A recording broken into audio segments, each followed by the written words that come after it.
Tak ada perhatian pemerintah, ruas jalan penghubung dua kecamatan di Saparua rusak puluhan tahun. Hampir puluhan tahun, ruas jalan penghubung antara kecamatan Saparua dan Saparua Timur rusak parah. Dari pantauan tribunambon.com di lokasi, Jumat 30 Mei 2025 siang, terdapat puluhan lubang mulai dari ukuran kecil hingga besar. Bahkan ada beberapa lokasi yang rusaknya hampir memenuhi semua ruas jalan dan menyisakan sedikit untuk pejalan kaki melintas. Seorang pedagang, Ida Patiasina, 40 tahun, mengaku sampai saat ini tak ada perhatian dari pemerintah terkait jalan rusak yang sudah puluhan tahun ini. Ida mengaku kerusakan jalan ini sangat memperlambat aktivitas warga. Pasalnya, dalam keadaan darurat membawa orang sakit misalnya, warga yang melintasi jalan ini harus menurunkan laju kendaraan. Untuk itu, dia meminta kepada pemerintah daerah harus segera memperbaiki jalan penghubung antar kecamatan di Saparua ini.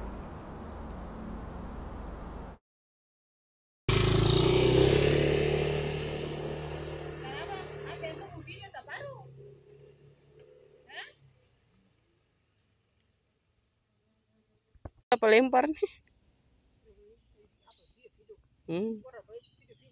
Iya.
Download Tribun X sekarang, menghadirkan lokal menjadi Indonesia.